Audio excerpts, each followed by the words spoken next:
오늘 우리에게 주신 말씀은 사도행전 11장 19절에서 26절까지의 말씀입니다. 봉독하겠습니다. 그때 스데반의 일로 일어난 환란으로 말미암아 흩어진 자들이 베니게와 구브로와 안디옥까지 이르러 유대인에게만 말씀을 전하는데 그 중에 구브로와 구레네 몇 사람이 안디옥에 이르러 헬라인에게도 말하여 주 예수를 전파하니 주의 손이 그들과 함께 하심에 수많은 사람들이 믿고 주께 돌아오더라. 예루살렘 교회가 이 사람들의 소문을 듣고 바나바를 안디옥까지 보내니 그가 이르러 하나님의 은혜를 보고 기뻐하여 모든 사람에게 굳건한 마음으로 주와 함께 머물러 있으라 권하니 바나바는 착한 사람이요 성령과 믿음이 충만한 사람이라 이에 큰 무리가 주께 더하여 지더라. 바나바가 사울을 찾으러 다소에 가서 만남에 안디옥에 데리고 와서 둘이 교회에 1년간 모여 있어 큰 무리를 가르쳤고 제자들이 안디옥에서 비로소 그리스도인들이라 일컬음을 받게 되었더라. 이것은 성령으로 기록된 말씀입니다. 안교수 목사님께서 마지막 날 선교의 공동체라는 주제로 말씀해 주시겠습니다. 박수로 마지막 날 힘내시라고 모시도록 하겠습니다.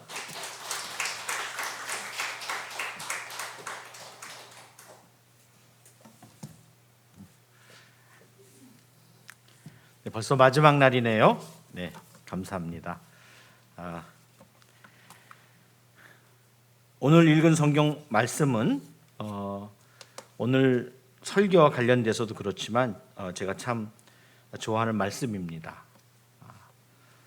이런 교회가 세상에 참 많으면 좋겠다 그런 생각을 저는 해봅니다. 그래서 오늘 마지막으로 선교 공동체가 어떤 것인가에 대해서 좀 설명을 하고 그리고 그 중간에 또 안디옥 교회를 좀 들여다보는 시간을 갖고 그리고 여러분들이 이제 선교를 시작할 때 우선적으로 알아야 될 것들을 좀 제가 몇 가지 말씀을 드리는 것으로 제 오늘 설교를 마칠까 합니다. 그래서 오늘은 좀 설교보다 강의 같은 내용이 좀 많더라도 여러분이 양해를 해 주시기를 바랍니다. 네, 마스크 예.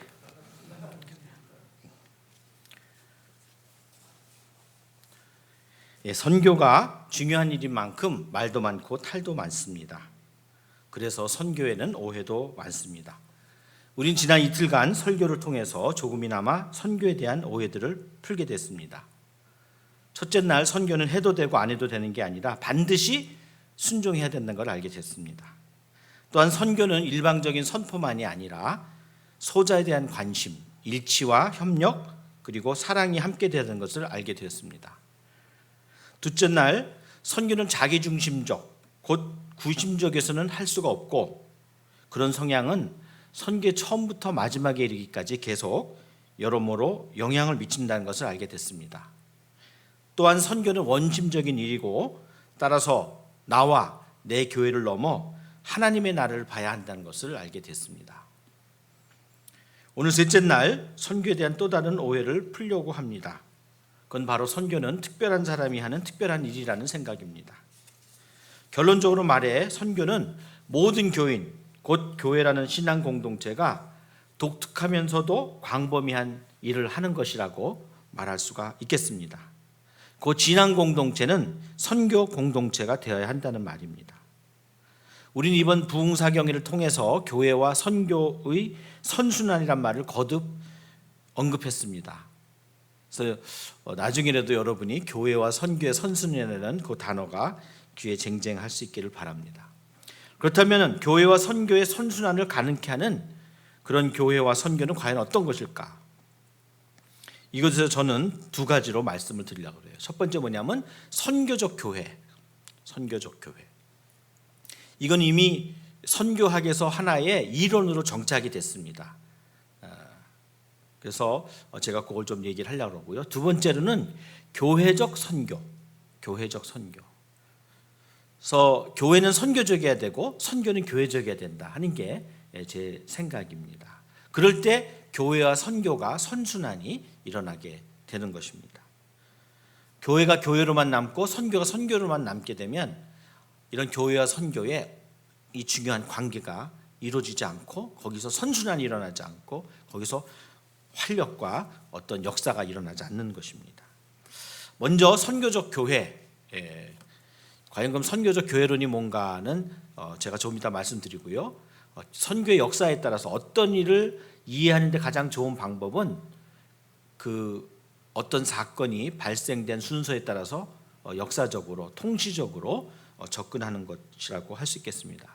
그래서 제가 선교 역사를 간단하게 좀 설명을 하고 그리고 나서 선교적 교회론이 뭔가를 좀 말씀드리고 그리고 나서 그거에 근거해서 우리 교회가 어떻게 변하면 좋겠는가 하는 얘기를 말씀드리려고 합니다. 자, 교회와 선교의 관계에 대해서는 흔히 세 가지 용어가 나와요. 세 가지 종류의 교회가 나와요. 하나는 선교교회, 두 번째는 선교하는 교회, 세 번째는 선교적 교회. 선교교회, 선교하는 교회, 선교적 교회. 비슷비슷하죠. 그래서 이제 학자라는 게 비슷한 거를 좀 크게 다르게 보여주는 거. 그래서 차별화를 하는 게 학문의 한 방법인 것 같습니다. 영어로는 선교교회는 뭐냐면 미션 처치라고 해요. 미션 처치. 두 번째로 선교하는 교회는 미셔너리 처치. 미셔너리 처치. 세 번째로 선교적 교회는 미셔널 처치. 비슷비슷하죠. 그래서 미션 처치, 미셔너리 처치, 미셔널 처치. 아마 미션과 미셔너리란 말은 많이 들어보셨을 거예요. 근데 이 미셔너리라고 하는 거는 처음 들어보실 대부분인데 그건 왜 그런가? 좀 이따 설명을 드리겠습니다. 그럼 이 선교교회 혹시 영어로는 미션 처치라고 하는 건 도대체 뭐냐? 우리가 선교라는 단어를 생각할 때 가장 쉽사리 머리에 떠오르는 장면이 뭐냐? 외국 사람이 선교사로 와서 선교를 하는 그런 장면입니다. 혹시 여러분 가운데 미션이란 영화를 보신 적 있으세요? 거기에 보면은 영화를 안 봤어도 그 가브리엘의 오보에라는 그런 노래로 아마 많은 사람들이 그 노래를 좋아하고 또 실제 젊은이들 가운데 저도 젊었을 때 이 미션이란 영화를 보고 선교사가 된 사람이 의외로 많을 정도로 근데 거기 보면은 그 스페인계, 라틴계 선교사들이 남아메리카에 가서 그 남아메리카 원주민과 더불어 있는 거기에 뭐 여러 가지 이야기들이 섞이지만 제일 중요한 건 뭐냐면은 그 라틴 문명과 남아메리카의 문명이 선교를 통해서 만나고 그리고 거기서 하나의 헌신, 사랑은 무엇이고 정의는 무엇이고 그리고 도대체 선교라는 게 무엇이고 사람의 변화라는 게 무엇이고 그런 것들이 이제 질문을 던지는 그런 영화였는데요. 보면은 그 거기에 나오는 선교사와 거기에서 하나님을 새롭게 믿기 시작하는 원주민들은 너무나 다르죠. 너무나 달라요.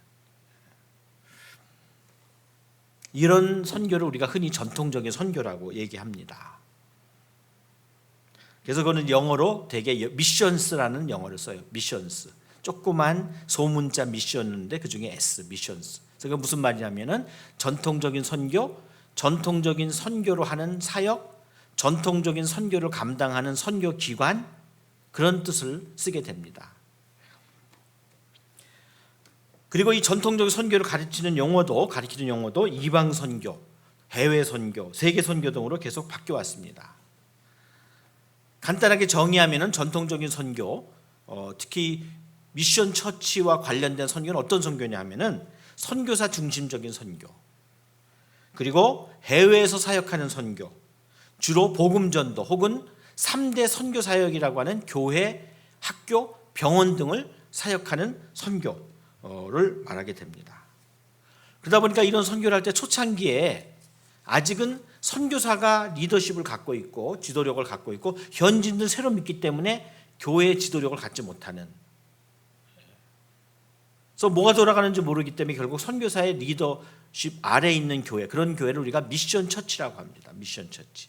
그래서 혹시 여러분들이 나중에 그런 외국 특히 영미권에 여행을 갈 수 있을 때 그 좀 오지로 가게 되면은 미션이란 말이 지명에 많이 붙는 경우가 있어요. 미션 베이, 미션 처치.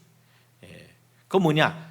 초창기에 선교사님이 거기까지 가서 최초로 그런 선교를 벌였는데 그게 되게 다 오지 그렇게 됩니다. 그래서 미션이라는 게 나중에는 어떤 뜻이냐면 지명으로는 그런 프론티어 처음으로 가서 어떤 일이 벌어지는 그런 지역 거기를 이제 우리가 그래서 미션 선교만. 근데 뭐 그건 사실 기독교와 큰 관계는 없죠. 옛날에 관계가 있을지 몰라도. 그래서 미션 베이란 말도 쓰고 또 어떤 오제 가게 되면은 정말 오래된 교회인데 가서 이름을 보게 되면은 뭐 무엇 미션 처치란 말이 붙어요.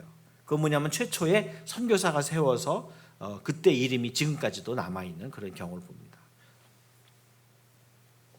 두 번째로는 제가 선교하는 교회, 영어로 미셔너리 처치라고 얘기했는데 이건 뭐냐면 실제 선교, 주로 전통적인 선교를 하는 교회.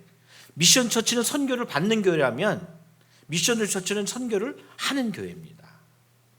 제가 첫째 날과 둘째 날에 계속해서 말씀드린 게 뭐냐면은 선교사들은 교회를 세우면 교회가 선교할 줄 알았는데 그렇지 않다. 선교하는 교회도 있고 안 하는 교회도 있다. 그리고 더 거슬러 올라가면 왜 내가 자꾸 제가 교회와 선교의 선순환을 얘기하느냐. 서구 교회조차도 다 선교한 게 아니에요. 안 했기 때문에 답답한 사람이 목마른 사람이 우물 파게 돼 있다고. 선교의 소명은 받았는데 교회가 꿈쩍하지 않으니까 먼저 선교를 시작한 개인과 집단이 있다고 얘기했습니다. 그 얘기 뭐냐면 서구 교회도 다 선교한 게 아니에요. 비서구 교회도 다 선교한 게 아니에요. 근데 선교사님들이 어리석게 역사 공부를 안 하셨는지 서구 교회가 다 선교한 게 아니라면 자기네들이 세우는 교회도 비서구 교회도 다 선교하지 않을 걸 알아야 되는데 자기네들은 선교에 불타서 왔다 보니까 그 관점에서 와서 자기가 세운 모든 교회는 다 선교적 교회가 된다고 선교하는 교회가 된다고 믿었는데 그렇지 않다는 거죠. 그래서 제가 어제 그제 말씀드렸던 게 뭐냐, 선교 정책이 바뀌어서 나중에는 아예 선교 정신을 심는 것을 목표로 하는 것으로 바뀌었다. 단순히 교회를 세우는 게 아니라 선교 정신 있는 교회를 세우는 것이 선교의 새로운 정책이라고 제가 말씀을 드렸습니다. 그래서 교회 중에 단순히 설립된 것만이 아니라 실제로 선교를 실천하는 교회를 우리가 뭐라고 부르기 시작했냐면 미셔너리 처치다 불렀던 것입니다. 아니면 처치 두잉 미션, 선교를 하는 교회. 근데 다행히 우리 한국 교회는 처음부터 그런 미셔너리 처치라고 제가 말씀드렸습니다. 특히 서양 사람들이 볼 때 비서구 교회가 선교하는 게 너무나 중요하기 때문에 서구가 선교하는 것도 미셔너리 처치고 비서구 교회가 선교하는 것도 미셔너리 처치지만 특별히 비서구 교회가 선교할 때 뭐라고 얘기하냐면은 자선교화다. 스스로 선교를 시작했다. 그래서 셀프 미셔나이징이라는 말을 사용하게 되는 것입니다. 사실 이제 우리 한국은 제가 우리 장로교회를 예를 들었을 때 처음부터 계속 선교를 했다 그랬어요. 자랑스러운. 그러다 보니까 한국도 1980년부터는 이 선교가 굉장히 한국에 유행을 했어요. 그전에는 민족복음화였어요. 가장 큰 대세가. 근데 이제 80년이 되면서부터 세계 선교라는 말이 막 나타나기 시작했습니다. 그래서 그때는 선교가 유행이라서 뭐든지 다 선교란 말을 붙였어요. 갑자기 멀쩡한 유치원, 교회 유치원을 선교원이라고 불렀어요. 교회 교육관인데 갑자기 선교원이 됐어요. 그래서 뭐든지 다 선교고 이제 해외 선교사님만이 아니라 좀 특별한 일을 하는 분 전부 다 선교사, 뭐 찬양 선교사, 무슨 문서 선교사, 다 선교사가 돼서 선교사가 유행하고 선교사가 넘치는 그런 시대가 됐습니다. 그래서 그때 교육관이나 유치원만 이름을 가는 게 아니라 아예 교회 이름을 간 교회들이 많았었어요. 그래서 무슨 선교교회, 무슨 선교교회. 그래서 이제 LA도 가면은 동양 선교교회라고 하는 큰 교회가 있어요. 그때 그 선교교회는 첫 번째 봤던 것처럼 선교사의 리더십 밑에 있는 초창기 교회가 아니라 선교하는 교회인데 그걸 짧게 하다 보니까 선교교회가 된 것입니다. 그래서 한글로는 영어로는 구분이 되는데 미션 처치와 미셔너리 처치가 구분이 되는데 한글로는 선교교회 하면 구분이 안 돼요. 이게 과연 선교사 밑에 있는 교회라는 건지 아니면 이 교회가 커서 선교를 하겠다고 하는 건지를 모르는데 한국 교회 중에서 선교교회라는 이름이 붙은 건 대부분은 선교하는 교회다. 여러분이 그렇게 이해하시고 그 교회가 선교 정신이 넘치는 교회다. 그렇게 생각하시면 좋겠습니다. 물론 선교교회라는 이름을 붙였지만 실제로는 선교 안 하는 그런 교회도 있습니다. 제가 총회에서 일할 때 총회 선교 관련된 임원이 그 교회에서 선교사를 처음으로, 그것도 부분 파송을 하기 때문에 제가 가봤어요.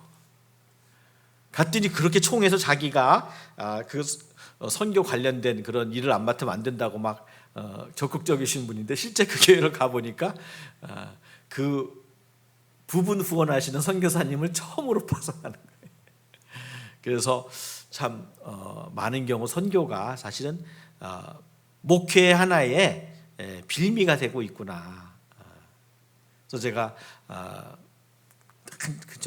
저 남쪽 지방에 가서 또 월요일 때 일을 해야 되니까 이제 차를 몰고 가서 한 5시간 몰고 가서 예배드리고 파송 예배드리고 또 5시간 이제 새벽까지 서울로 운전하고 오면서 참 많은 그 허탈한 느낌을 맛본 적이 있습니다. 그런데 20세기 후반부터 선교라는 단어가 유행할 뿐 아니라 한쪽에서는 선교라는 말을 꺼리는, 선교에 대한 단어에 대한 반대 운동이 일어나기 시작했어요. 이걸 우리가 좀 잘 알아야 됩니다. 왜냐하면 이거는 세계적인 보편적인 현상인데 한국은 예외적인 상황이기 때문에 이걸 잘 이해를 못해요. 그래서 선교지에 나가게 되면 많은 갈등이 있게 됩니다. 무슨 얘기냐? 자, 전통적인 선교는 서구가 비서구를 침략하는 제국주의 시대에 주로 일어났어요.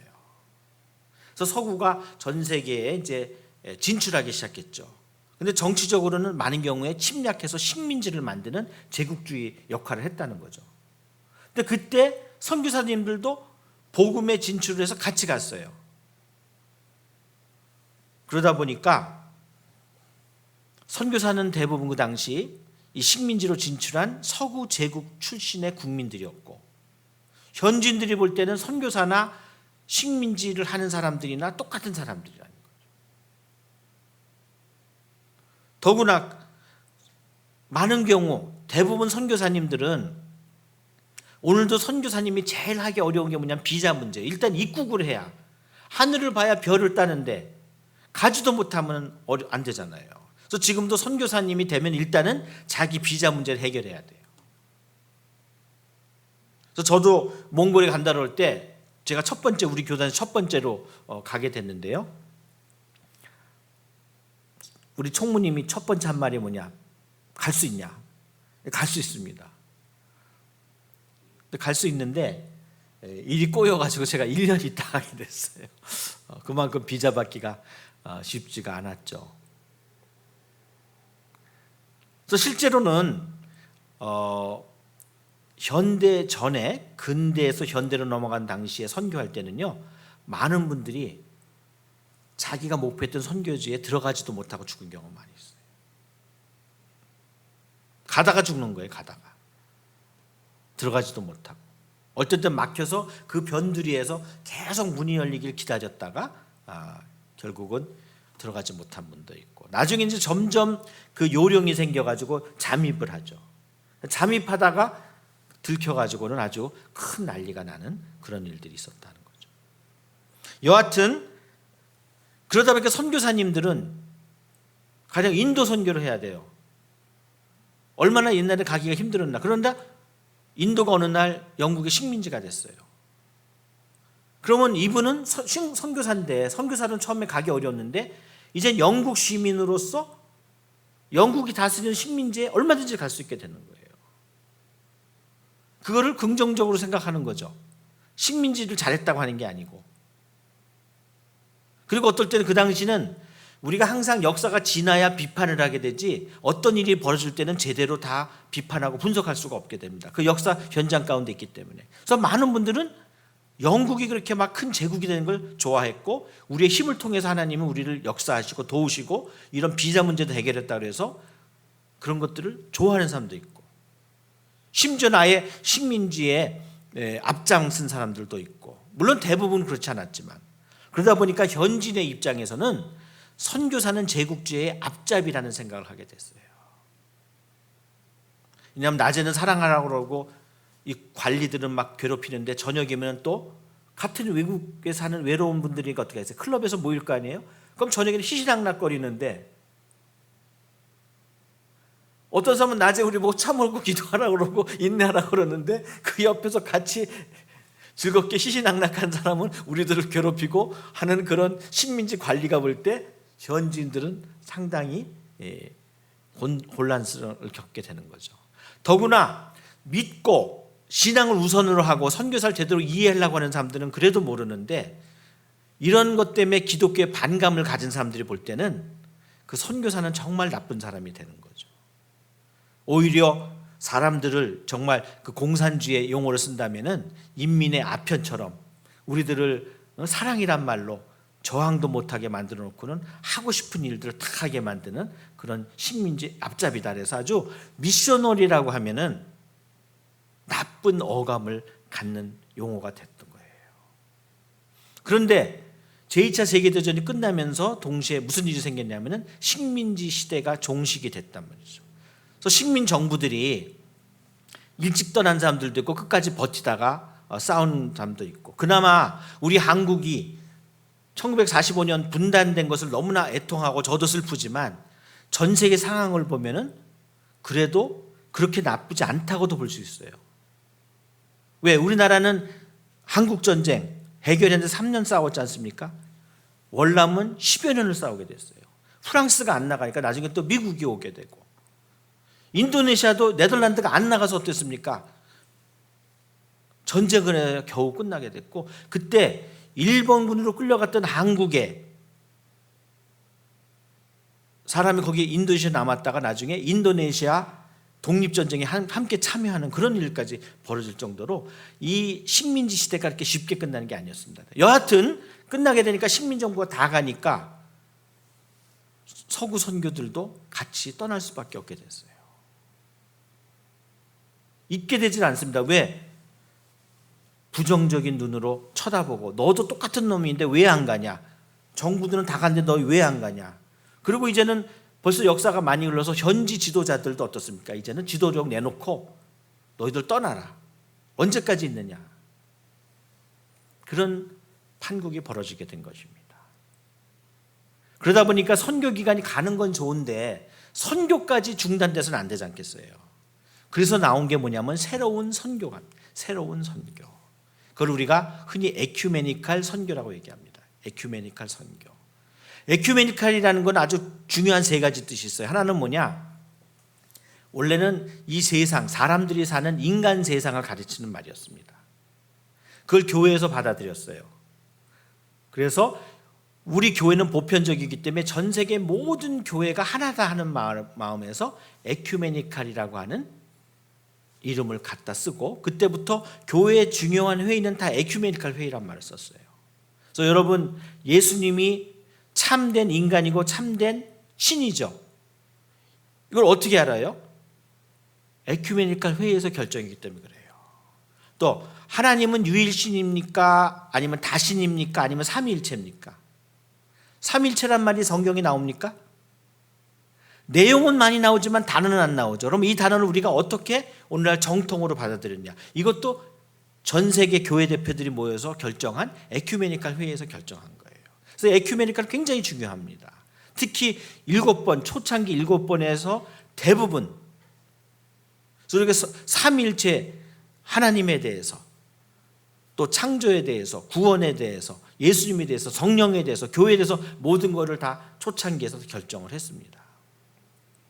그리고 이 에큐메니칼 운동은 첫 번째 말이 인간 세상이기 때문에 교회 보편성만이 아니라 하나님이 창조했고 교회가 흩어져서 존재하는 그 모든 세상의 문제들을 위해서 기도하고 신학적 대응을 하는 것이 에큐메니칼의 의미가 되겠습니다. 그리고 최근에는 이 에큐메니칼이라는 의미는 뭐냐면 모든 일에 있어서 교회가 주도권을 가져야 된다는 의미입니다. 그래서 이 에큐메니칼 선교라는 건 뭐냐면 이제 선교 기간이 떠나게 되면 누가 선교하겠어요? 선교가 지난 수십 년 동안 아니면 수백 년 동안 뭐를 남겼죠? 교회를 남겼죠. 그럼 그 현지에 있는 그 현지 교회가 선교하면 되는 거예요. 그래서 현지 교회가 선교하는 교회를 에큐메니칼 선교라고 얘기합니다. 그래서 이제부터는 현지 교회가 중심이 되는 선교.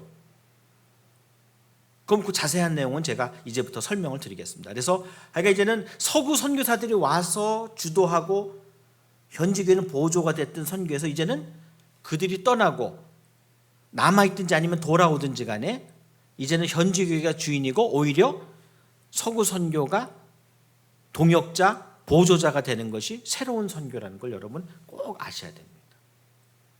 그런데 한국은 이런 제국주의 시대 때 한국은 세계적으로 예외적인 나라 중에 하나예요. 그건 뭐냐? 서양이 제국주의 역할을 했으면은 제국주의자와 선교사는 같기 때문에 아까 말씀드린 그 선교사에 대한 반감이 있을 수 있는데 우리나라는 한국을 점령한 침략 세력이 서구가 아니라 어디냐면은 일본이란 말이죠. 그러니까 한국은 식민 세력과 선교 세력이 같지가 않고 다르다는 거예요. 특히 한국에 온 선교 세력의 제일 대표가 어디냐면 미국이죠. 그래서 미국을 향한 짝사랑은 그때부터 시작이 된 거예요. 어떨 때는 서로 사랑도 되지만 대부분은 짝사랑일 때가 많아서 우리 모든 뉴스들 이렇게 보게 되면은 정말 우리가 좀 가슴 아플 정도로 왜냐하면 우리 생존이 달렸다고 생각하는 분들이 많으니까 미국에 대한 짝사랑이 있는데 그 짝사랑은 아주 오래됐어요. 여러분 그 지초가 뭐였는가? 다른 나라는 선교사가 제국주의와 같이 해서 우리를 어떻게 하는지 않나 하고 눈을 부릅뜨고 봤는데 한국의 경우는 만국의 그런 위기 가운데 있었을 때 새로운 희망을 주고 고난받는 한국 사람들 옆에서 위로해주고 도와줬던 사람이 누구냐면은 선교사였다는 거죠. 그래서 외국에는 선교와 식민주의가 같이, 선교와 제국주의가 같이 갔는데 한국은 선교와 민족주의가 같이 갔어요. 그래서 처음부터 한국은 교회가 민족주의적인 현지 교회의 역할, 선교와 교회에 아주 좋은 정치적인 배경이 있게 됐다는 거죠. 이게 한국교회 어떻게 보면은 축복이라고 할 수 있어요. 그래서 한국은 지금도 선교사에 대한 인상이 굉장히 좋아요. 한국처럼 이렇게 선교사에서 많이 얘기하고 하는 나라가 없어요. 다른 데 가면 미셔너리란 말 못 쓰게 해요. 그래서 아버지를 아버지라고 못 부르는 그것처럼 아버지를 아버지라고 못 불러요. 미셔너리라고 못 불러요. 그래서 나온 단어가 이제 제가 마지막 세 번째 설명하는 미셔널. 미션인데 보통 R이라고 붙여서 미셔널인데 그 R이는 싫으니까 어떻겠습니까? 비슷한 단어로 또 형용사를 만드는 꼬리를 만들어서 미셔널이라고 붙이게 된 거예요. 내용은 같은 거예요. 그러나 새로운 단어를 써서 오해를, 부정적인 의미를 빼버리는 거죠. 그럼 이 에큐메니칼 선교는 어떻게 되느냐? 자, 이제 몇 가지로 제가 그 설명을 드리겠습니다.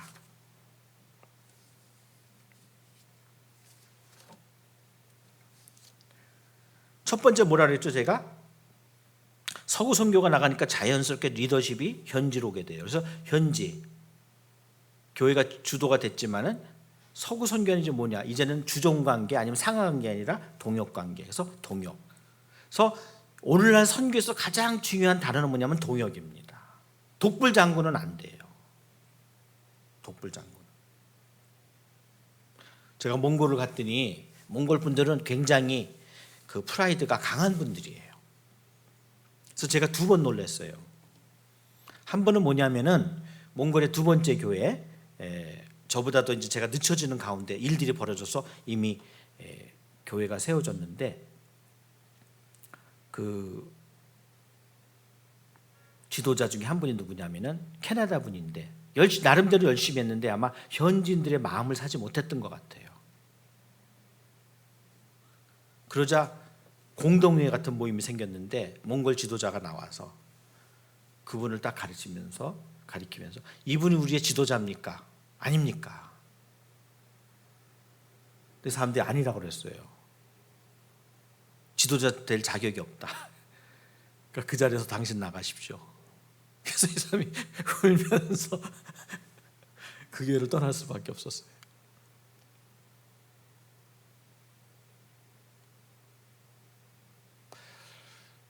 그래서 오늘날 우리들은 옛날처럼 지도자로서의 역할을 하는 선교가 아니라 섬김으로서의 역할을 하는 것이 굉장히 중요합니다. 동역하는 것. 그리고 그러다 보니까 이제는 서구 선교와 현지 교회가 같이 파트너십으로 동역을 했는데 보니까 현지 교회 보니까 이 선교 뒤에는 누가 있어요? 서구 교회가 있잖아요.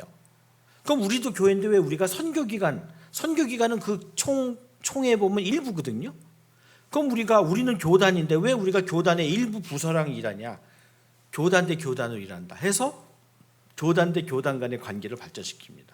그래서 이게 좁은 의미의 아주 중요한 교회 간의 관계로서의 에큐메니칼 선교가 되는 겁니다.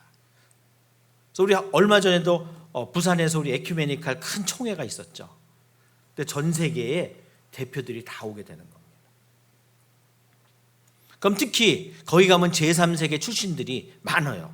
제3세계 교회 대표들이. 왜? 다른 데 가게 되면 아무래도 주눅이 드는데 이 세계 에큐메니칼 총회 오면은 모든 교회가 똑같은 대표성을 가져요. 세계 기구에는 모든 참여자에게 한 투표를 주는 기구가 있고 가중치를 두는 회원권이 있어요. 가령 유엔은 모두가 다 1표입니다. 근데 뭐 경제기구 특별히 이런 뭐 IMF라든지 이런 것들은 되게다 보면은 그 가중치를 둬서 많이 기여한 사람들은 많은 표를 얻을 수 있게 하는 그런 것들이 있어요. 근데 이 세계 교회 협의회라는 에큐메니칼 기구는 다 한 표씩을 줘요. 그래서 거기 가면 다 당당한 거예요. 유엔도 보면은 누가 더 열심히 참여합니까? 결정하는 거 보면은 제3세계나 작은 나라들이 굉장히 적극적이에요. 그 오히려 거기에 주도 세력들이 본인들이 불리하다 생각하면 빠져버리는 경우들을 보게 돼요. 표가 하나이기 때문에 똑같이. 그래서 언제든지 이런 조직을 보게 되면 힘 있는 분들은 가중치를 요구하는 것이 늘 이런 연합기관들의 싸움들입니다. 이것들이 항상 나타나게 돼요. 자, 이제는 그 동역이 되고 교회 간의 관계로 선교가 발전하니까 이제는 그러면 모든 선교나 선교사 등 기존의 용어를 좀 바꾸자 하게 됩니다. 그래서 선교는 뭐냐? 이제는 전통적인 선교에서 새로운 선교. 그래서 이제는 스몰 소문자 미션이 아니라 대문자로 쓰자. 그리고 옛날에 S를 붙여서 다양한 건데 이제는 그걸 총괄하는 넓은 의미로 쓰자 해서 대문자 단수로 바꾸게 됩니다. 그래서 영어 책을 읽을 때는 조그만 글자로 쓴 소문자 미션은 전통 선교, 큰 글자로 쓴 M으로 쓴 선교는 새로운 선교라는 것을 얘기하게 됩니다. 그리고 선교사도 옛날에 미셔너리인데 제가 미셔너리 안 쓴다고 그랬죠. 그래서 어떻게 되냐면은 미션 코워커라는 말을 써요. 미션 코워커. 선교 동역자. 그래서 우리나라도 선교 동역자입니다. 우리나라에 와 있는 분들. 그래서 제가 한 20년 전에 총무를 할 때 지금은 한국에 있는 미국 선교사님들이 대부분 다 미국 교포들이 나온 분들이 많아요. 근데 그때는 그야말로 백인들 미국 선교사들이 몇 분 계셨어요. 특히 한 분은 얼마 전에 돌아가신 언더우드의 손자, 원두의 손자 원이란이라고 하는 선교사인데 그분은 연대 이사도 하고 아주 그 경력이 오래되고 그리고 2차 대전 때 미국으로 쫓겨났는데 다시 한국에 와서 그 2차 대전 때도 여러 가지 그런 정보에 관련이 되고 특히 한국 전쟁 때는 들어와서 그 집안이 보드를 타는 걸 좋아해요. 그래서 한강을 통해서 옛날에는 저 황해도 쪽 가는 게 백길을 훤하게 한강길을 훤히 알기 때문에 행주산성을 통해서 몰래 이 도하를 할 때 그분이 앞장섰고 그리고 나중에는 연대 뒤에는 노고산 전투 때도 전투를 했던 그런 사람이고 우리나라 휴전협정에도 통역을 했던 분입니다. 그러니까 정말 한국 사람과 같은 분이에요. 근데 그분이 어떻게 보면은 우리 한국교회 아버지라고 할 수 있는 그 선교사님의 손주고 평생을 한국에 살았기 때문에 정말 제가 어르신 대접을 잘 해드리긴 했지만 법적으로는 뭐였냐면은 그분은 제가 선교부 총무고 우리 교단에 와 있는 선교 동역자이기 때문에 3년마다 제가 사인을 하는데 사인을 안 하면요 그분은 돌아가야 돼요. 이분 필요 없습니다. 제가 사인 거부하고 이분 보내 그 낙제점을 주면은 그분은 가야 되는 거죠.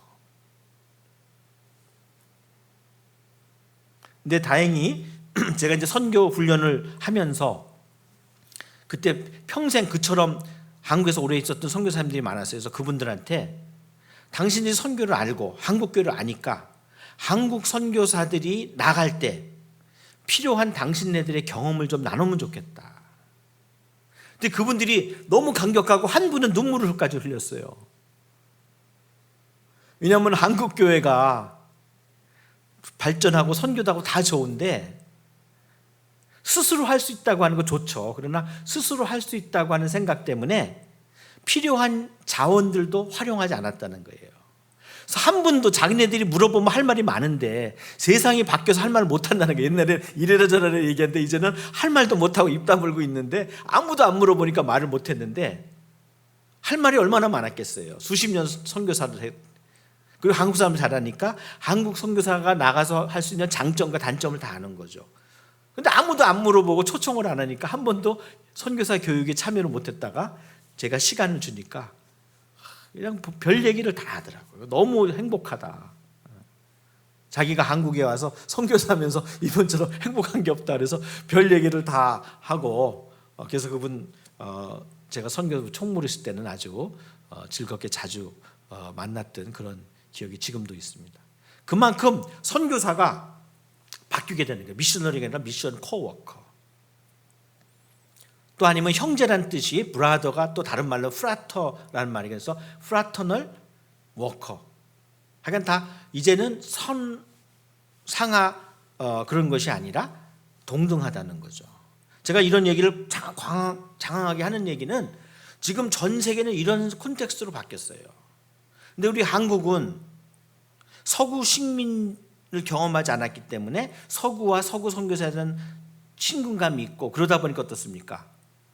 다른 나라는 후기 식민주의 때문에 선교도 다 뒤집어졌는데 우리는 그 뒤집어지질 않았어요. 그게 쭉 왔고 오히려 미국은 식민 세력이 아니라 어떻게 됐습니까? 처음에는 우호 세력이었고 분단 때는 해방군이었고 전쟁 때는 혈맹이 됐죠. 그러니까 한국에는 이런 서구 선교에 대한 반감이 적은 거예요. 그리고 늘 선교사 얘기하고 언더우드 얘기하고 아판젤러 얘기하다 보니까 우리가 갖고 있는 대부분의 선교 개념은 뭐냐면 전통 선교라는 거예요. 전 세계는 다 그 전통 선교 개념을 버렸는데 우리들은 그 생각을 가지고 가는 거예요. 그러니까 선교 현지에 가게 되면은 선교사와 현지 교회가 계속 싸우는 겁니다. 그래서 여러분들에게도 제가 그 차이를 알려드리기 위해서 제가 긴 얘기를 하는 것입니다. 그래서 선교사는 이제 뭐라고 정의가 되느냐? 본국 선교부가 자기 마음대로 파송하는 사역자가 아니라 현지 교회가 초청할 때, 초대할 때 올 수 있는 동역자가 되는 것입니다. 그래서 항상 선교사 보낼 때 어떻게 합니까? 우리가 편지를 씁니다. 자, 우리가 당신들과 같이 사역할 수 있으면 어떻게 할까요? 어떤 분이 필요할까요? 우리들은 이런 사역에 관심 있고 이런 사람이 준비되어 있는데 혹시 필요하시면 말씀하십시오. 그게 오늘날 선교예요. 더 우리가 극단적인 예를 제가 한번 들겠습니다. 해방 이후에 한경진 목사님이 한국교회 큰 지도자가 됐어요. 근데 어느 날 미국 교회로부터 초청을 받았어요. 전 세계에 미국 교회가 선교했던 나라의 지도자들을 다 초청했습니다. 레이크 모홍크라고 하는 그 휴양지에서 선교대회가 일어났어요. 자, 이제 회의를 했으면 뭐 보통은 어떻습니까? 주최 측이 그런 회의를 나눠주면서 의논하자고 할 거 아니에요. 그게 아니에요. 여러분 말씀하십시오. 이제부터 선교는 여러분 나라에서 벌어지는 일이기 때문에 여러분들이 선교의 의제, 선교의 과제를 정하십시오. 그럼 우리는 그것을 하겠습니다. 우리가 정한 걸 당신들에게 시키거나 우리가 정한 걸 당신들이 할 때 돕는 게 아니라 아예 처음부터 우리는 백지로 당신들에 맡기니까 당신들이 알아서 하십시오. 그때 한경재 목사님이 제시한 게 뭐냐면, 감리교는 여자 대학이 있는데 왜 장로교는 여자 대학이 없냐, 남자 대학은 숭실대학교가 있는데, 그래서 만들어진 게 뭐냐면은 서울여자대학교예요. 그래서 그들이 터를 만들어주고, 그리고 교수위원이 필요니까 교수위원을 초청하고, 모든 사람 다 할 수는 없지만 핵심 멤버들을 해서 그 학교를 기독교 정신으로 할 수 있도록 준비하고, 그게 미국 교회가 만들어서 세운 학교가 아니에요. 물어보니까 한국 교회가 이게 필요하다고 해서 그럼 그걸 도와주겠다고 해서 만들어지는, 지금 선교가 바뀌고 있다는 겁니다.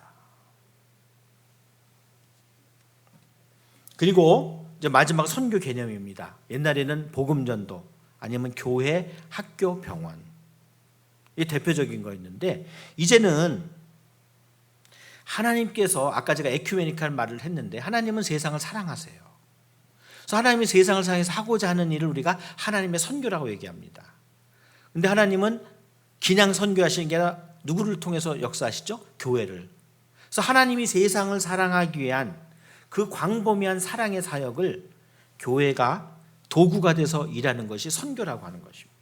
옛날엔 교회가 주인이 돼서 하나님의 뜻을 묻고, 이게 하나님 뜻인 것 같다 해서 교회가 알아서 다 하는 게 선교였는데, 이제는 하나님의 뜻이 무엇인가를 물어보고, 그리고 하나님이 어떻게 교회를, 세상을 사랑하는가, 그걸 알아보면서 거기에 참여하는, 그러다 보니까 세상의 모든 게 선교 아닌 게 없는 거예요. 선교 개념이 엄청나게 늘어나게 된 것이죠. 그래서 이걸 우리가 하나님의 선교, 아니면 미시오데이라고 얘기를 했습니다.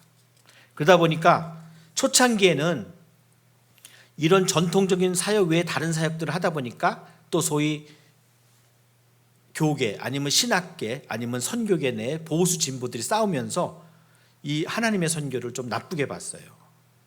전통적인 선교를 소홀히 하고 새로운 일에 사회적 관심이 너무 크다.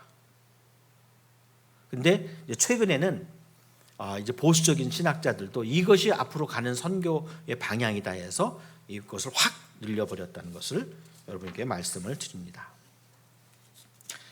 자, 그러면 이제 제가 선교사 대상이 되는 교회, 선교를 실행하는 교회, 그리고 선교의 변화, 특별히 그 변화 가운데 에큐메니칼의 여러 가지 특징들을 제가 말씀드렸습니다. 이걸 요약하면 뭐냐면은, 이제는 현지인 중심적 선교, 그리고 좁은 의미가 아니라 다양한 것을 하는, 이 땅에 하나님의 나라가 임하기 위해서 하는 모든 일들을 선교로 보는 넓은 의미가 됐다 하는 거, 그 두 개를 기억하시면 좋겠어요.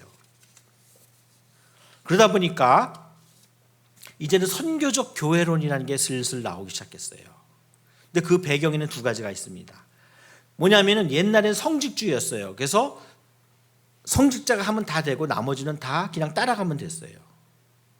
근데 종교개혁에 의해서 어떻습니까? 이제는 만인 제사장들이 나와서 평신도들의 역할이 나타나게 되고, 그리고 성직자주의의 아주 핵심 교단인 카톨릭도 1960년대 제2차 바티칸 공회를 통해서 이제는 성직자와 평신도를 상하로 보고 성직자 위주가 아니라 이걸 뭉뚱그려서 하나님의 백성으로 보는 새로운 신학, 그것이 나오게 됐어요.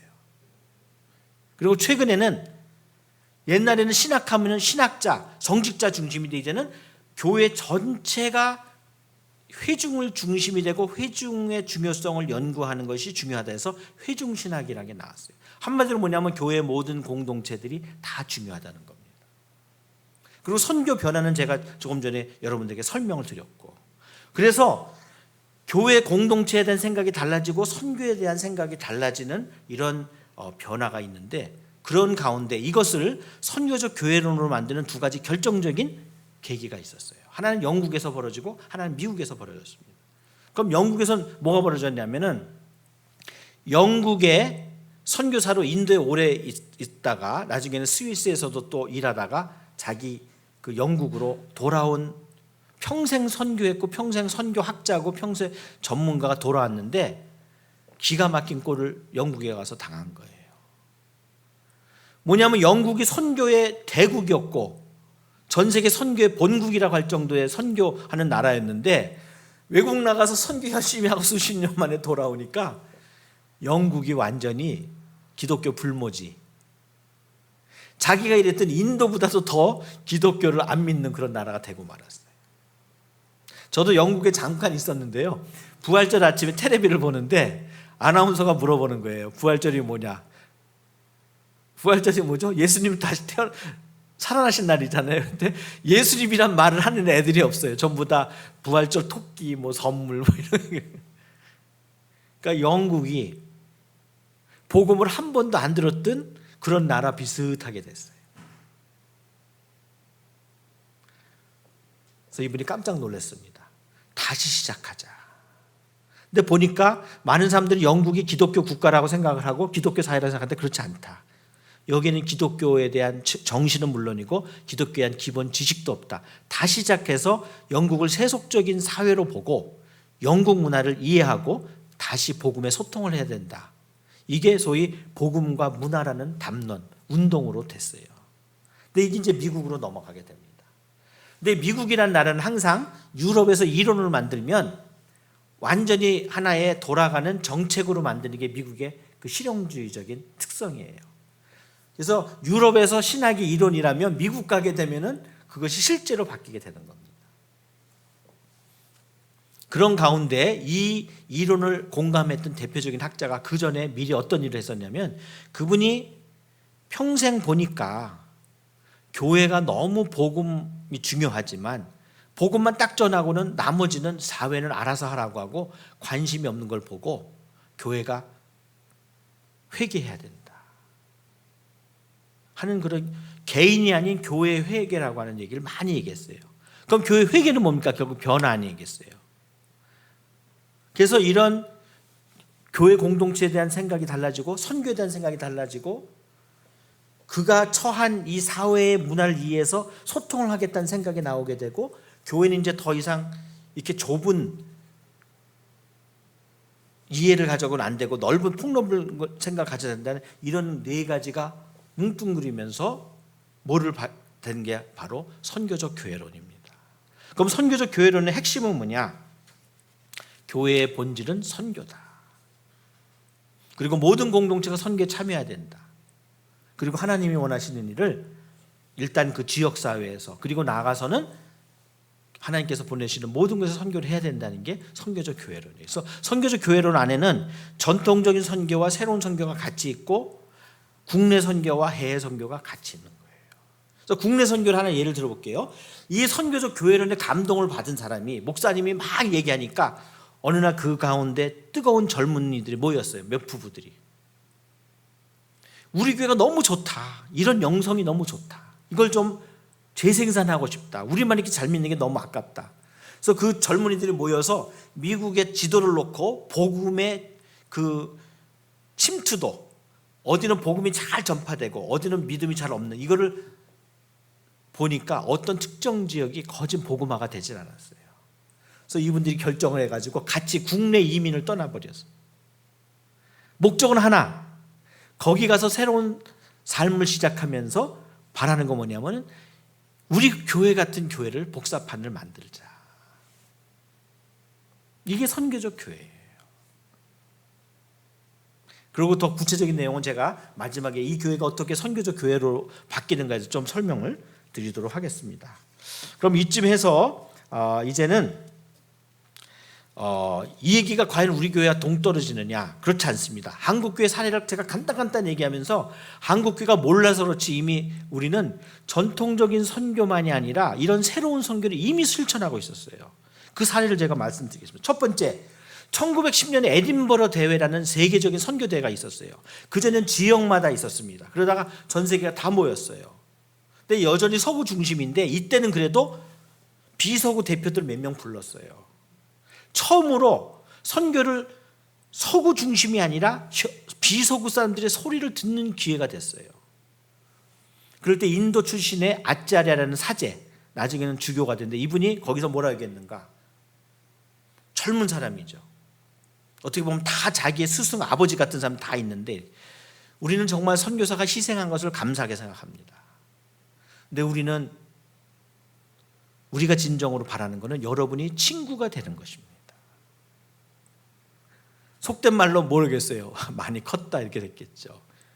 그래서 분위기 싸하게 되기도 했지만 이것을 큰 도전으로 받아들여서 그때부터 선교가 바뀌게 됐는데요. 더 놀라운 일은 뭐냐면 그때 비공식으로 참석했던 한국인이 있는데 윤치호, 아마 여러분 윤치호라고 들어보셨을지 모르겠어요. 뭐 애국가를 작사했다는 설도 있고 여러 가지 초기의 한국의 제일 대표적인 1910년인데 그때 뭐 영어를 너무나 잘하는 그분 한술 떠서 뭐랬냐,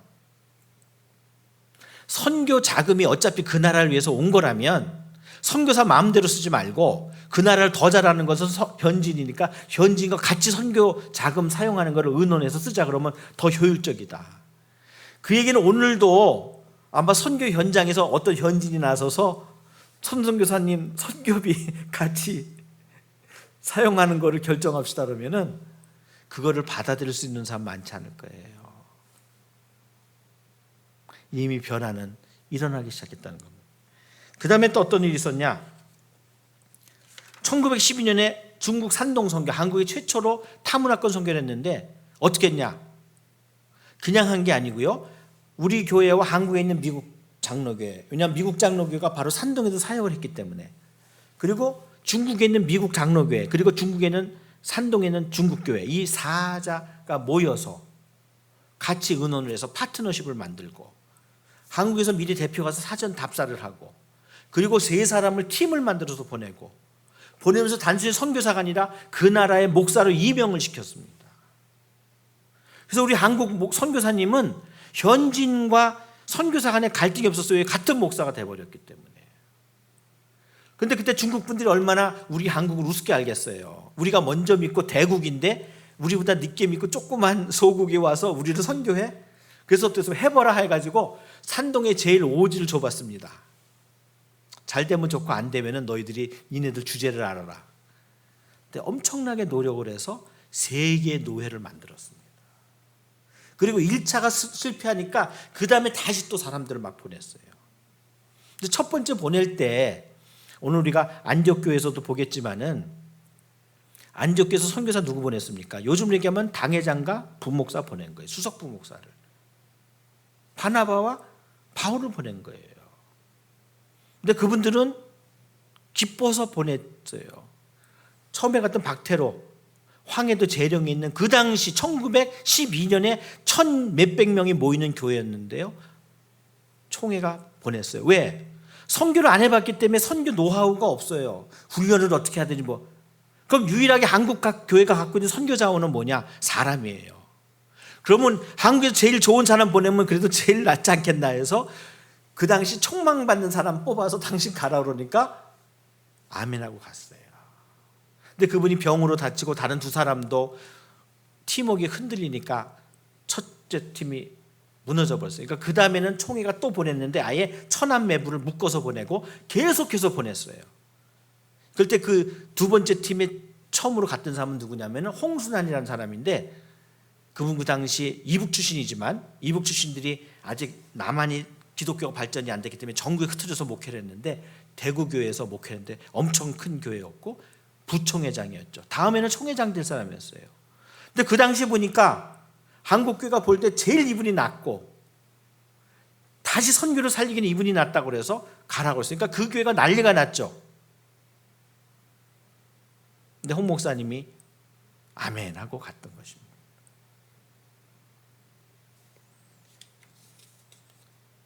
오늘도 이런 식으로 사전에 선교지와 협의하고 팀으로 보내고 문제가 있을 때 계속해서 하는 그런 선교 요즘도 쉽지 않습니다. 세 번째, 1920년대 한국이 이제 큰 행사를 놓고 사전 회의가 열렸는데 그때 외국 사람도 없고 한국도 선교사 한국 사람들 다 모였어요. 그때 첫 번째 목사님 중에 한 분이고 아주 선교사에 오랫동안 사역했던 한석진이라는 목사님이 있는데 그분이 그 자리에서 평생 동지였고 한국 장로교의 아버지라고 할 수 있는 마펫, 제가 몸담고 있는 장신대 설립자인데 그분한테 얘기했어요. 이제는 좀 떠나라. 본국으로 가든지 아니면 아예 본향으로 가라. 대놓고 얘기를 해서 이 목사님이 충격을 받았어요. 1920년대 일입니다. 근데 사실 1970년대 전 세계에서 선교사 돌아가라는 운동이 일어났어요. 1950년대는 식민지 때문에 연결됐는데 지금은 식민지 때문에 연결된 것보다는 뭐냐? 너무 선교사들이 오래 있고 주인 노릇을 하고 지도자 역할을 하니까 현지인들이 했어요. 물론 있으면 편하다. 그러나 늘 당신들에게 의존한 우리는 언제 독립하느냐. 죽이 되든 밥이 되든 우리가 알아서 할 테니까 좀 다 나가달라고 그래서 선교사가 다 나갈 때 엄청난 충격을 받고, 그래서 그때 진보적인 서구 선교사든 보수적인 선교사든 그 충격 이후로는 선교제 가면요, 서구 사람들은 절대 선교 전면에 나서질 않아요. 근데 그 빈 무대에 왜 무대가 폈는지도 모르고 거기에 올라와서 각광을 받다가 문매를 맞는 사람들이 한국 선교사라는 거예요. 그래서 우리는 지금 시대착오적인 선교를 많이 하고 있습니다. 한국 사람처럼 고생을 열심히 하고 선교 열정인 사람이 많지 않은데 문제는 뭐냐? 그것을 인정받지 못하고 그것을 고맙게 여기지 않는 일들이 벌어진다는 거죠. 네 번째, 한국 장로교회. 아까도 얘기했듯이 이제 해방 후에 다시 태국에 선교사를 보냈는데 에큐메니컬 선교를 보냈어요. 근데 교단 본부도 후원교회였던 영락교회도 가는 목사님도 전통적인 선교만 생각해요. 그래서 우리가 마음대로 다 계획을 막 짜고 막 하려고 그러는데 모든 것을 태국 교회가 통제를 하는 거예요. 어떻게 와라, 어디로 와라, 어디에서 있어라, 뭐를 해라. 이 에큐메니칼, 현지 교회가 주인이 돼서 선교사는 초청받은 사람이란 개념이 없었어요. 그래서 한국 교회가 가서 많은 어려움을 겪었어요. 물론 나중에 이분이 그것이 얼마나 중요한 변화인지를 깨닫게 됐죠. 그리고 사실 우리 교단은 왜 갈라졌습니까? 여러 가지가 이유 있는데 교단 갈라진 게 중요한 게 아니라 언제 갈라졌냐면 1959년에 대전에서 총회가 그럴 때 갈라졌는데, 사실 그때는 어떤 때였냐면 미국 북장로교는 아까 제가 말했죠, 레이크 모홍크에서 선교 계획을 당신들 보고 짜라고 했던 그런 데죠. 그렇기 때문에 아예 59년에는 이제는 손을 다 털고 다 넘겨주고 가려고 그랬어요. 그래서 한국을 세계의 선교 모범 사례고, 그래서 자기네들 다 주고 이제 할 일이 없다 하더라도 우리는 간접적으로 한다고 해서 자랑하기 위해서 미국의 선교지 대표들, 선교지에 있던 교회들 대표를 다 불러가지고 큰 파티를 하기 위해서 대전에 모였는데, 거기서 우리 교단이 합동과 통합이 막 싸우고 고무신 벗어서 서로 막 두들겨 패고 막 이래가지고, 그때 이 최찬영 목사님이 모시고 왔던 태국교회 총회장이 이렇게 냈어요. 밤새도록 철학기도 하고 아침에 싸우려면 기도는 왜 하나. 그렇게 분열을 제게 얘기하는 게 아니라 그 당시에 그런 분위기였기 때문에, 그래서 이제 교단도 두게 되고 신학교도 두게 되고 다 그렇게 된 것이죠. 이게 우리 한국교회입니다.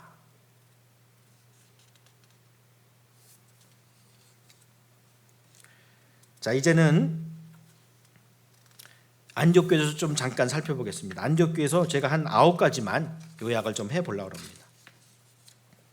첫째로 선교 대상이 넓어졌어요. 거기 본문에 보면은 유대인에게만 전한 사람인데 헬라인에게도 전했다. 그래서 저는 성경 중에서 이 도자를 제일 좋아합니다. 이 도자가 없으면 내가 예수를 못 믿어요. 왜? 유대인에게만 전하면 기독교가 유대인 종교로 끝났을 거 아니에요. 근데 그 중에 어떤 사람은 헬라인이 사람으로 보인 거예요. 헬라인이 구원을 받아야 될 사람으로 보인 거예요. 헬라인에게 예수가 필요하다는 걸 깨닫게 된 거예요. 그래서 어떻습니까? 헬라인에게 복음을 전했어요. 그러니까 어떻습니까? 안족교회가 되고 인터내셔널 처치가 되고 국제교회가 되고, 그게 세계선교의 교두보가 된 것이고, 그게 전해서 한국교회도 믿고 한국교회도 또 선교하게 된 거예요. 그 도자가 없으면 어떻게 돼요? 그래서 저는 이 도자를 성경 중에 제일 좋아합니다. 그게 뭐 도를 믿으실 때 그 도자가 아니라 조사 도자, 영어로 to, 도. 그 도자를 저는 제일 좋아해요. 그래서 내가 예수를 믿구나. 두 번째로는 이미 선교를 하려면 이 문화의 벽을 넘어야 되는데 교회 자체가 다문화였어요. 회중교회를 위해서 지도자가 동역했는데 어떻습니까? 모교회가 어떻게 했어요? 선교사를 파송했습니다. 그리고 이 바나바는 어떻게 했어요? 또 파트너를 또 찾아가서 데려왔어요. 팀 목회를 하게 된 겁니다. 그러니까 그 결과 어땠습니까? 경험 있는 사람이 가서 경험을 나누고 그 경험을 혼자만 하는 게 아니라 팀으로 하니까 엄청난 시너지 효과가 나서 불과 신생교회가 1년 만에 어땠습니까? 그리스도인이라는 이름을 얻게 됐어요. 시간이 오래 가는 게 중요한 게 아니라 얼마나 질적인 시간을 보냈느냐. 1년 동안 온 교인들이 예수로서 변화를 하고 노력을 하니까 1년 만에 모든 사람들이 기독교인이라는 이름을 붙여줬어요. 그게 우리가 붙은 게 아니에요. 남이 붙여준 거죠. 저들을 보니까 예수쟁이구나 하는 걸 알게 된 거예요. 그리스도라는 거 보이는구나. 그러니까 어떻게 됐어요? 이 교회가 다시 선교의 사명에 쓰임을 받게 되고 하나님이 비전을 주니까 그거를 받아들이기 위해서 기도하고 그리고 선교에서 팀을 짜고 그런 가운데 하필이면 선택받은 사람이 당회장과 수석 부목사님 우리 이렇게 키워졌는데 어떻게 떠날 수가 있어요? 그런데 이들은 대구교회 같지 않고 재령교회 같은 것 같아요. 그들이 갔죠. 가고 그걸로 끝납니까? 아닙니다. 계속해서 예루살렘 교회와 안디옥 교회와 선교팀들이 연결이 돼서 서로 문제를 같이 해결하고 서로의 관계를 끈끈하게 맺고 그리고 바울이 가서 또 새로운 교회를 만들면 어떻습니까? 거기서 또 다시 그들을 선교에 동원하고 그중에 좋은 사람을 뽑아서 동역자로 만들고 이런 교회와 선교의 선순환이 계속해서 일어난 것입니다.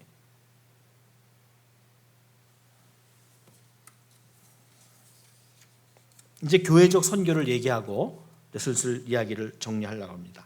선교적 교회는 이론도 있고 또 중요하기 때문에 좀 길게 설명했어요. 그런데 교회적 선교라는 건 사실 말을 잘 안 합니다. 왜냐하면 교회와 선교의 선순환이면은 교회는 선교와 가깝고 선교는 교회와 같아야 되는데 사실 특히 서구 경우에는 이 선교 단체들이 교회에 대한 상처가 있어요. 왜?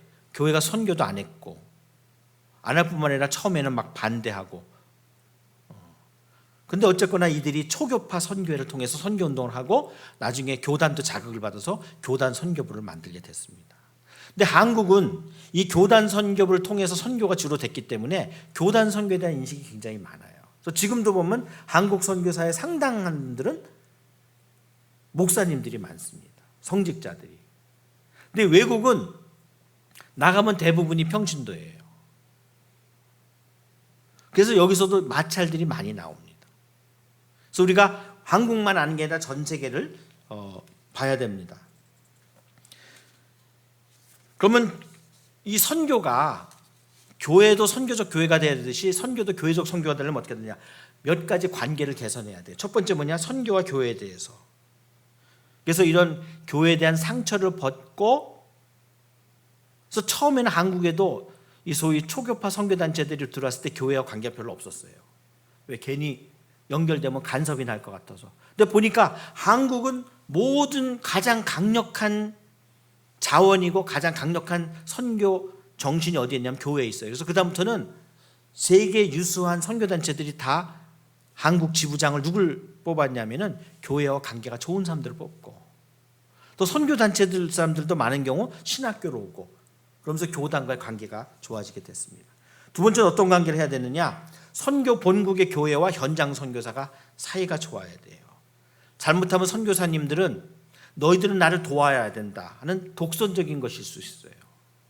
또 교회는 자꾸 선교사를 보내놓고 해외 파견한 직원처럼 부리려고 할 때가 있어요. 교회는 교회로서의 역할이 있고 선교사는 선교사의 역할이 있어요.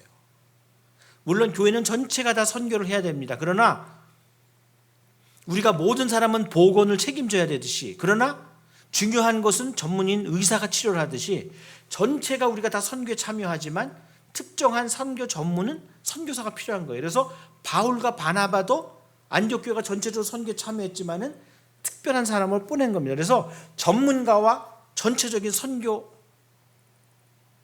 참여하고는 같이 가야 되는 겁니다. 근데 많은 경우는 여러분 제가 빙산을 통해서 한번 설명해 볼 거예요. 눈에 보이는 건 요만큼입니다. 이게 선교사를 할 수 있어요. 근데 요만큼 갖고 됩니까? 밑에가 없으면 이게 가라앉게 돼 있어요.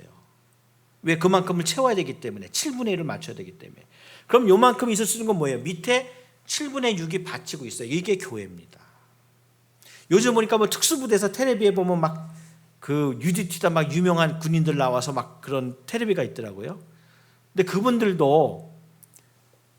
그분들이 그런 역할을 할 수 있게 어떻습니까? 뒤에서 보이지 않게 수송, 뭐 의료, 또 보급, 뭐 그런 것들이 전부 다 있어야 이분들이 하는 거지. 총 만들고 싸움만 잘한다? 며칠 지나면 다 죽는 거예요. 이 선교도 선교사님이 현장에서 전문성을 가지고 하지만 그 교회가 그 뒷받침이 되지 않으면 안 된다는 거예요. 그래서 교회는 지원하면서도 선교 현장의 주도권은 선교사에게 주고, 어떻게 우리가 협력할 수 있는가 생각하고, 선교사도 교회가 없으면 내가 없다는 걸 알고, 내가 열심히 함으로 교회가 더 선교할 수 있다는 그런 생각을 가지고 긴밀한 관계를 가져야 되는데, 많은 경우에는 가장 가까워야 될 관계가 껄끄러운 관계가 있는 것을 많이 보게 됩니다. 또 그 다음에 이제 어떤 관계가 있어야 되느냐?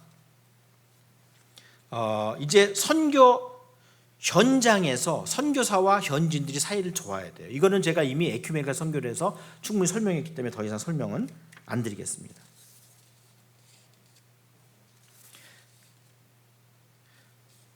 제가 이제 몽골 예를 몇 가지만 들고 이제 결론을 맺으려고 합니다. 제가 단기 선교라는 걸 가지고 한번 여러분들에게 교회가 어떻게 참여할 수 있는가를 한번 말씀드리겠어요. 저는 몽골에 있을 때 처음에는 단기 선교가 안 오더라고요. 왜? 직항 노선이 없고 또 국교가 수립이 안 돼가지고 빠르면 3일 3번 갈아타니까 스케줄 엉키면 일주일, 그러니까 누가 오겠어요? 일주일 단기 선교인데 가는데 일주일인데 어떻게 와요? 그다음 어느 때부터 오더라고요. 그래서 저는 단기 선교와 장기 선교를 대나무로 생각합니다. 대나무 보면 길다가 매듭이 있잖아요. 매듭이 아무것도 아닌 것처럼 매듭이 있기 때문에 대나무가 튼튼한 거예요. 근데 계속 매듭이면 어떻게 하겠어요? 발전이 없겠죠. 저는 거기에 계속 있죠. 그러나 임팩트는, 영향력은 적어요. 왜? 혼자니까. 근데 단기 선교는 짧게 오지만은 영향력이 큰 거예요. 그래서 저는 이 두 가지를 합쳐서 제가 두 번째부터 세운 모든 교회는 다 단기 선교를 통해서 세웠어요. 왜냐하면 1년 동안 다 준비해 놓습니다. 그러다가 단기 팀이 오면은 그 교회가 바뀔 때까지 계속해서 거기다 보내는 겁니다. 의료선교 보내죠. 주일학교 하게 되죠. 봉사하게 되죠. 구제하게 되죠. 또 의사 오면 또 의사 오게 되죠. 여름 내 한 대여섯 팀이 왔다 가면요, 거기가 흐물흐물해져요.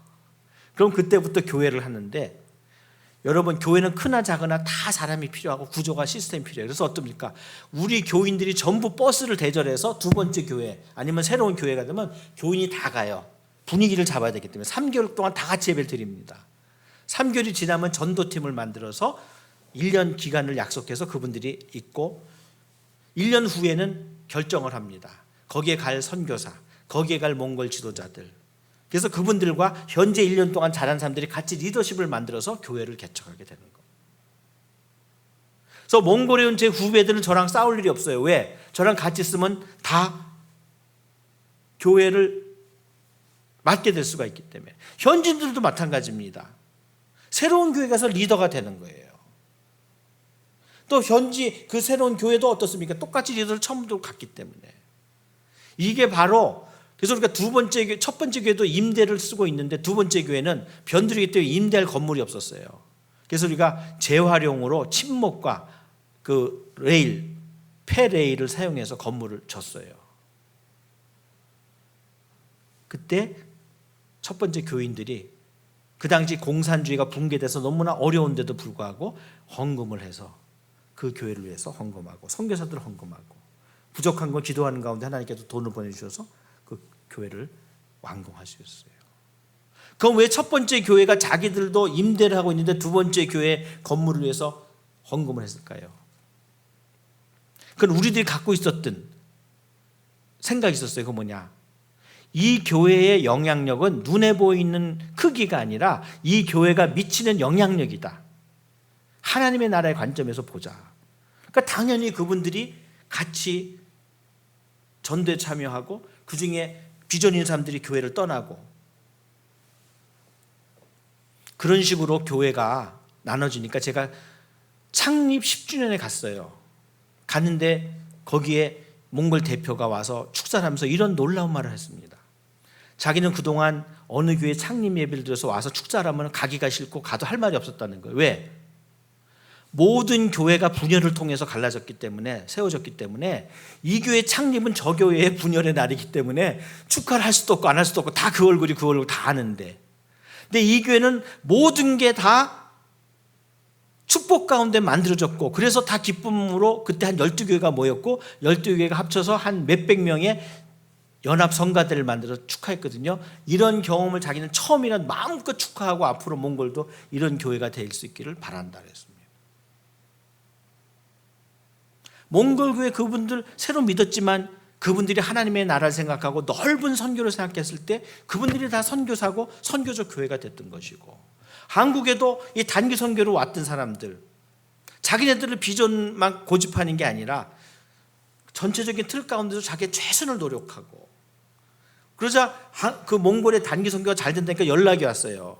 저 할 거 아무것도 없는데 어떻게 가고 싶은데요. 몇 사람이 뭘 할 줄 압니까? 기타 칠 줄 압니까? 안 돼요. 그러면 기타 한 10대 사가지고 와서 와라. 서너 명이 기타 학교를 만들었어요. 일주일 동안 완전히. 그 다음에 또 어떤 친구들 오면 넌 당신들이 일주일 동안 기타만 가르치고 와. 근데 그 다음에 놀랍게 드럼 잘 치는 친구가 혼자 온대요. 겨울에 와라. 넌 일주일 동안 드럼만 가르쳐. 그래서 우리 교회가, 저는 하나도 음악을 못하는데 1년 후에는 그 몽골에서 찬양 제일 잘하는 교회로 떴어요. 요즘 말로 핫플레이스가 돼서 막 다른 교회도 찬양 같이 하러 오고.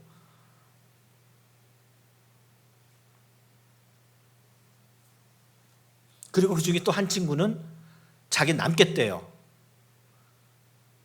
그래서 혼자 남아서 1년 동안 단기 선교를 하고 자기 선교 비전을 확인하고, 자기가 그냥 교회 일원으로서 선교를 할 것이냐 아니면 선교를 할 거냐. 그 친구 나중에 1년은 돌아갔지만 그동안에 1년 너무나 선교를 잘했고, 그리고 나서는 선교 특파원으로 해서 늘 교회와 연결하고, 그래서 두 번째 해는 그 단기 선교는 그 친구가 다 준비해서 알아서 해서 자기가 다 해가지고 그때부터는 계속해서 선교가 이어지는, 정말 우리들이 작은 것이지만 선교적인 비전을 가지면 얼마든지 하나님 우리를 위해서 사용하십니다. 그래서 선교를 일상화해야 되고 선교를 늘 관심을 가져야 된다. 자, 오늘 너무나 많은 내용, 사실은 신학교에서도 이 새로운 선교에 대해서 알려주는 것이 한 학기로도 할 정도인데, 제가 전통 선교도 알려드리고 오늘 새로운 선교도 알려드리고, 또 선교 대상이 되는 교회, 초창기 교회부터 선교하는 교회부터 넓은 폭넓은 의미의 오늘날의 선교하는 선교적 교회도 설명을 드렸고, 그리고 안디옥 교회에 대해서 간단히 설명드렸고, 그리고 몽골의 예를 좀 들었습니다. 그래서 여러분이 할 수 있는 일을 하면 좋겠다 하는 것입니다. 그럼 이제 결론입니다. 오늘 3일이자 조금 제가 시간 넘겼는데 양해해 주세요. 제가 2분 내에 마치겠습니다. 제가 항상 시간을 칼같이 하다가도 중단했는데, 저도 이제 나이가 먹는지 칼같이 끝내지 못하고 준비한 건 다 말씀드리고 마치겠습니다. 첫 번째, 선교는 명령이고 교회와 선교의 선순환이 중요하다. 이거는 너무 얘기했기 때문에 이제 여러분이 짜증날 정도 하기 때문에 설명은 더 안 하겠습니다. 두 번째, 선택과 집중입니다. 자, 선교가 넓어진 건 좋은데 넓어지다 보니까 어떤 특정한 개인이나 단체나 교회가 할 수가 없어요. 그럼 어떡합니까? 할 수 있는 것을 하면 돼요. 그래서 선택과 집중. 선택하고 그에 집중하는 거예요. 그럼 나머지는 어떻게 하느냐? 다른 사람이 하면 돼요. 근데 다른 사람과 네 떡 네가 먹고 내 떡 내가 먹는 게 아니라 따로 하지만, 그러나 서로 협력하고 도움으로써 우리는 전체로서는 다 하게 되는 겁니다. 이건 해외 선교도 마찬가지고 여러분 국내 선교도 마찬가지예요. 국내 선교. 지금 코로나 때문에 안 되지만 한 예를 든다면, 여러분 가운데 외국 선교사님이나 아니면 선교사님 같이 외국 사람이 왔다. 그럼 요즘은 국제가 굉장히 중요하잖아요. 그럼 여러분이 이 동네에 있는 중학교, 고등학교 이런데 생전 들어보지도 못한 데 있으면 학교하고 연결을 해서 그분들이 온 김에 방문하면 국제적인 교류가 될 수 있는 것이죠. 예를 든다면 우리가, 그리고 이 교회도 오늘 보니까 20몇 명으로 예배되잖아요. 안타깝지만 교회가 다 활성화를 한다 하더라도, 교인들이 다 활성화하게 참여한다고 되게 30% 이상은 조그만 교회가 아니면 30% 이상은 할 일이 없어져요. 교회 안에서. 그럼 이분들이 교회 바깥에 나가서 일하게 해야 돼요. 선교사로. 근데 교회가 이거를 훈련시키고 보내주고 자리 배치를 해주고 관리해주고 도와주지 않으면 음성적으로 하게 돼요.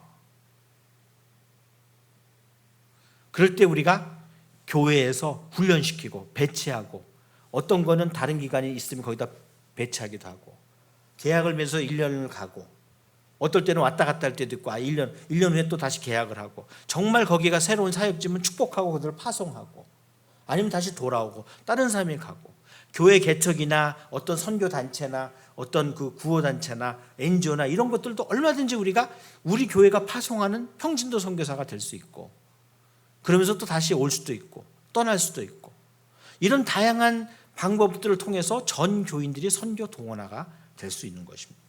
선택과 집중. 그래서 먼저 이걸 위해서 이 교회는 선교 자원을 잘 생각하고 이 교회가 원하는 선교의 관을 정립하고 그런 가운데 선교의 공감대를 가져서 그 방향을 하고 그 외에 다른 것들은 우리가 맡길 거. 너무 잘하는데 우리가 할 수는 없어. 그러면 우리가 후원만 하고 기도만 하고 지원만 하고 아니면 우리가 좋은 사람이 있다면 사람도 보내주고 이런 걸 통하고 해서 우리가 연합을 할 수가 있다는 것입니다. 이제 마지막 교회는 선교의 모판입니다. 제가 교회를 다녀보면요 똑같은 교회가 하나도 없어요. 그런데 공통점이 하나 있어요. 뭐냐면 크든 작든 사람이 없는 데는 없어요. 그러면 우리는 이 교회에 좋은 영성을 마련하고 그 영성을 재생산하고 확산하는 꿈이 있어야 돼요. 그리고 우리의 최선을 하나님께 드려야 돼요.